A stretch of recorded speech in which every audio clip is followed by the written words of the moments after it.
بسم اللہ الرحمن الرحیم۔ اللہ تبارک و تعالیٰ کا ہم پر یہ احسان ہے کہ اس نے اپنے پیارے حبیب صلی اللہ تعالیٰ علیہ وسلم کے فرامین کی صورت میں ذخیرہ احادیث ہمیں عطا فرمایا ہے، اور اسے بڑھ کر اس کا فضل یہ ہے کہ پیارے نبی صلی اللہ علیہ وسلم کی حدیث کی جانچ پڑتال کرنے کے لیے جو محدثین نے اصول وضع کیے اور قواعد کا اجرا فرمایا، یعنی اصول حدیث کی صورت میں ہمارے پاس ایک قانون موجود ہے جس کے ذریعے ہم حدیث کی صحت اور سقم کو پہچان سکتے ہیں۔ اگر میں اصول حدیث پر لکھی گئی کتابوں کی تاریخ پر گفتگو کروں اور ان کے ارتقاء کی بات کروں اور تدوین کی بات کروں تو سب سے پہلے جزوی طور پہ تو بہت سارے ائمہ نے اصول حدیث کے مختلف مباحث پہ کلام کیا، جن میں سے حضرت امام محمد بن حسن شیبانی کے شاگرد عیسیٰ بن ابان مقدمہ صحیح مسلم، اسی طرح امام ترمذی رحمۃ اللہ تعالی علیہ کی کتاب العلل، اس میں انہوں نے جزوی طور پہ اصول حدیث کی مباحث کو ڈسکس کیا، لیکن باقاعدہ ابواب بندی کے اعتبار سے مدون کتاب جو ہمارے سامنے اس وقت موجود ہے، تو دنیا کی سب سے پہلی اصول حدیث پہ باقاعدہ مدون کردہ مرتب کردہ کتاب، اس کا نام ہے المحدث الفاصل بین الراوی والواعی، جس کے مصنف ہیں قاضی حافظ ابو محمد حسن بن عبد الرحمن بن خلاد الدورقی الرامہ ہرمزی رحمۃ اللہ تعالی علیہ۔ اگر میں آپ کی تاریخ ولادت کی بات کروں تو مورخین نے معین طور پر آپ کی کوئی تاریخ ولادت ذکر نہیں کی، ہاں البتہ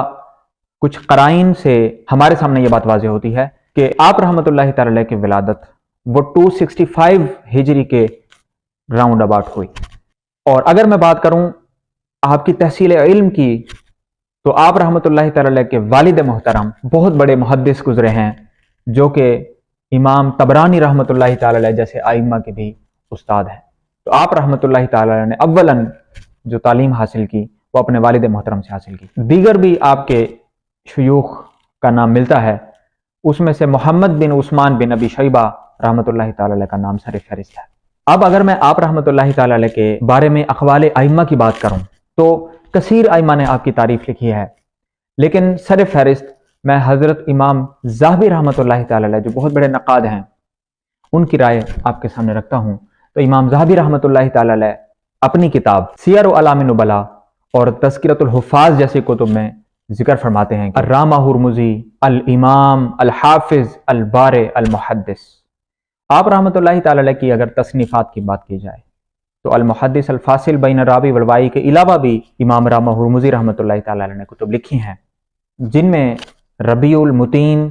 فی اخبار العشاق اور اسی طرح ایک اور کتاب الریحانتین الحسن والحسین رضی اللہ عنہما و دیگر کتابیں۔ لیکن آپ کی زندگی میں جو سب سے زیادہ مشہور کتاب اور آپ کے بعد بھی جو سب سے زیادہ کتاب آپ کی مشہور ہوئی وہ اصول حدیث کی سب سے پہلی کتاب المحدث الفاصل بین الراوی والواعی ہے۔ اور آپ رحمۃ اللہ تعالی علیہ کی وفات کی اگر بات کی جائے تو آپ رحمۃ اللہ تعالی علیہ نے 360 ہجری یعنی 360 ہجری میں اس دنیا سے انتقال فرمایا۔ اب اگر ہم آپ رحمۃ اللہ تعالی علیہ کی کتاب کی طرف آئیں تو ان کی کتاب کا مکمل نام المحدث الفاصل بین الراوی والواعی ہے، اور یہ کتاب مدون طور پر اور مرتب طور پر اصول حدیث کی لکھی گئی سب سے پہلی کتاب ہے۔ میں آپ کے سامنے اب چند ائمہ کے اقوال نقل کرنا چاہتا ہوں کہ جنہوں نے یہ بات ذکر کی ہے کہ یہ کتاب یہ اصول حدیث کی مصنفات میں سب سے پہلی ہے۔ تو اس حوالے سے حافظ ابن حجر عسقلانی رحمۃ اللہ تعالی علیہ فرماتے ہیں کہ اصول حدیث میں لکھی گئی سب سے پہلی جو کتاب ہے وہ المحدث الفاصل بین الراوی والواعی ہے، جو امام رامہ ہرمزی کی لکھی ہوئی ہے۔ اسی طرح ارشاد الساری میں امام قسطلانی رحمۃ اللہ تعالی علیہ فرماتے ہیں کہ اس باب میں یعنی اصول حدیث کے چیپٹر میں جو سب سے پہلی کتاب لکھی گئی ہے وہ المحدث الفاصل بین الراوی والواعی ہے۔ اب میں اس کتاب کے سبب تالیف کی طرف آؤں تو امام رامہ ہرمزی خود اپنی کتاب کے مقدمہ میں اور افتتاح میں فرماتے ہیں کہ میں نے بعض لوگوں کو دیکھا کہ وہ محدثین کے خلاف حرزہ سرائی کرتے تھے، تو میں نے ارادہ کیا کہ میں ایک ایسی کتاب لکھوں جس میں محدثین کے یعنی نبی کریم صلی اللہ علیہ وسلم کی احادیث کے تحمل اور ادا کرنے والی شخصیات کے بارے میں ان کے فضائل بیان کروں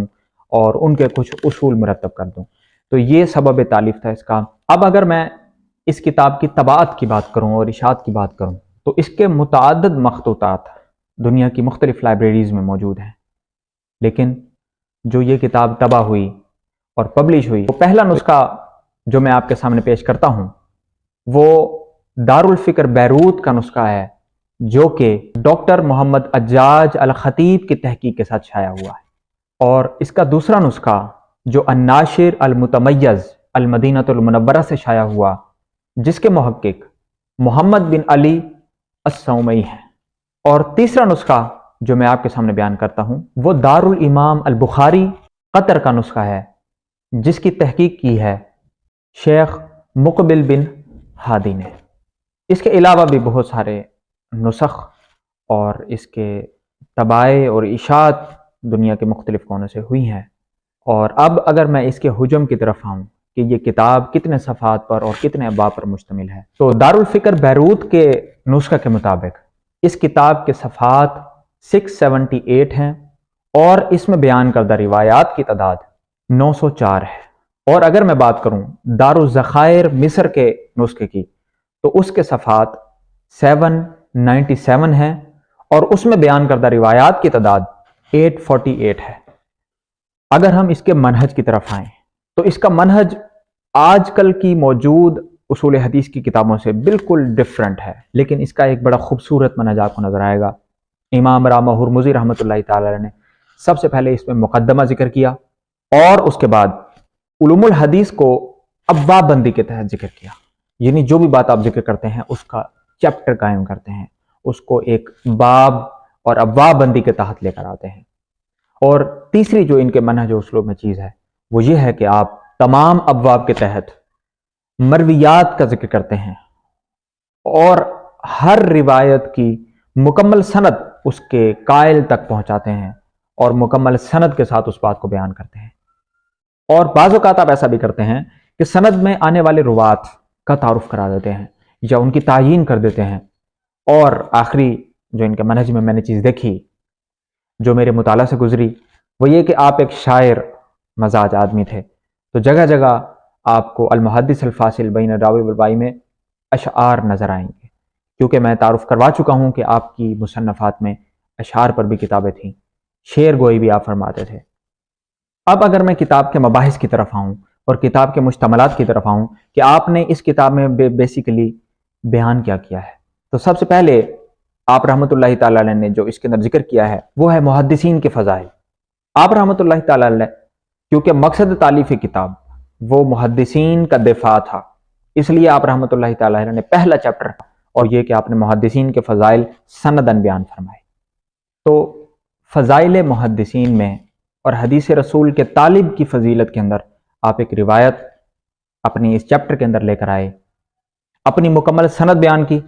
اور اس سند بیان کرنے کے بعد فرماتے ہیں کہ نبی کریم صلی اللہ تعالی علیہ وسلم نے ارشاد فرمایا نضر اللہ عمران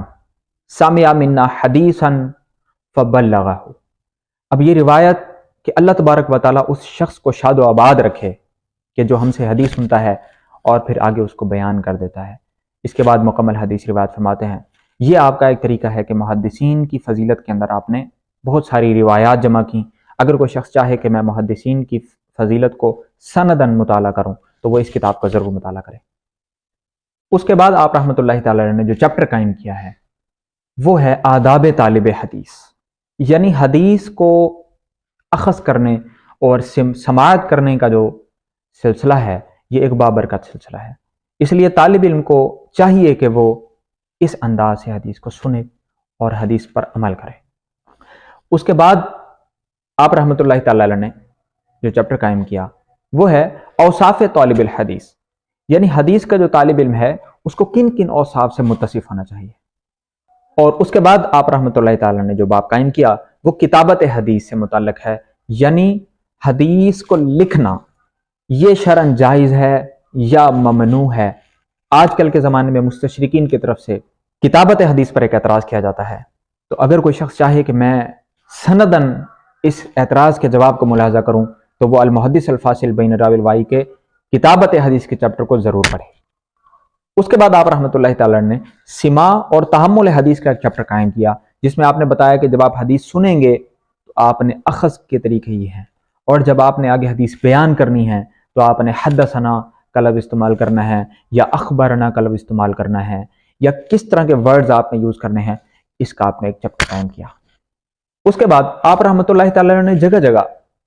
فوائد کثیرہ پر مشتمل چیپٹرز قائم کیے، جس میں آپ رحمۃ اللہ تعالیٰ نے راویوں کی تعیین پر بڑی خوبصورت گفتگو کی۔ وہ لوگ کہ جن کے فادرز کے نیم میچ ہو جاتے ہیں، وہ لوگ کہ جن کے اپنے نام میچ ہو جاتے ہیں، آپ رحمۃ اللہ تعالیٰ نے ان کی تمییز کے لیے اور ان کی پہچان کے لیے باقاعدہ چیپٹرز قائم کیے، تاکہ راوی آپس میں میچ نہ ہوں اور پتہ چل جائے کہ یہ راوی، اس کا والد کون ہے،